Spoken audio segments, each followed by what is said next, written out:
كلمة مشرف هيئة إشراف اللغة التي ستقدمها من أستاذتنا شيرلي أريسكا ليسنس فلتتفضل مشكورة.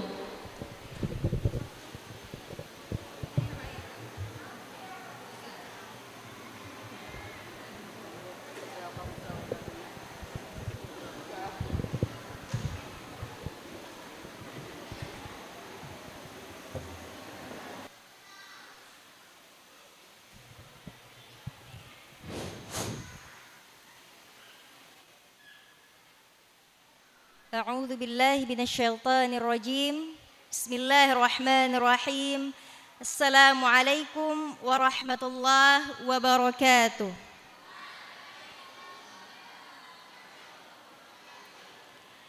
المحترم رئيس معهد المنار الأستاذ الدكتور الحاج إكرام محمد أمين.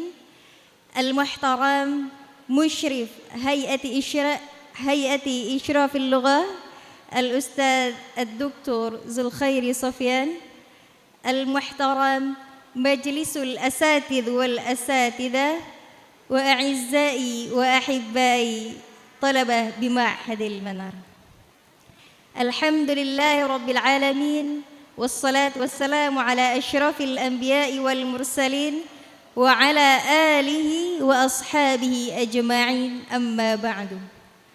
اللهم صل وسلم على سيدنا محمد الفاتح لما أغلق والخاتم لما سبق ناصر الحق بالحق والهادي إلى صراطك المستقيم وعلى آله وأصحابه حق قدره ومقداره العظيم.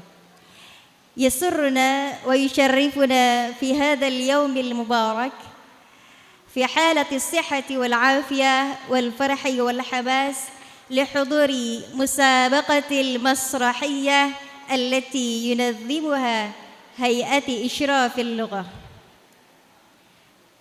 إن هذه المسابقة نسميها بدراغون دراما لانجويج كومبيتيشن.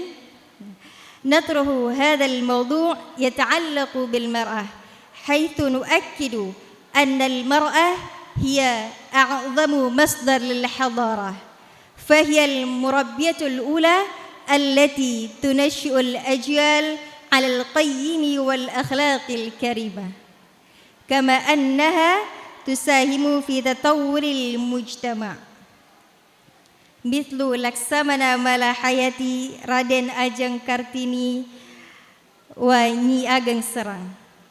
ثانيا، إن الطالبات قد قمنا بالتدريب منذ أسبوعين متتاليين، يتدربن ليلا ونهارا حتى يتركن الراحة، وذلك من أجل تقديم أفضل عرض. هذا يدل على عزيمتهن وإخلاصهن في العمل. ثالثا، نحن كلجنة التنظيم نعتذر اعتذارا صادقا عن أي نقص أو تقصير قد يحدث أثناء العرض، ومع ذلك نؤكد أن الطالبات قد قدمنا ما أفضل لديهن. رابعا، نوجه كلمة التشجيع إلى جميع الطالبات. إن هذه المناسبة ليست مسابقة عادية، وإنما هي وسيلة لتنمية مهارات الطلبة في تطبيق اللغة ومنبر عن الأفكار والمشاعر بأسلوب متميز. ومن خلال هذه المسابقة نرجو جميع الطلبة أن ينطق باللغة حسنة وباللغة صحيحة. وأخيرا، نشكر كل من ساهم واشترك في إنجاح هذا البرنامج، ونسأل الله تعالى أن يبارك فينا وأن يجعل هذا البرنامج نافعا ومفيدا لنا، وأن يوفق جميع الطلبة بالنجاح والفلاح. وبالله التوفيق والهداية والسلام عليكم ورحمة الله وبركاته.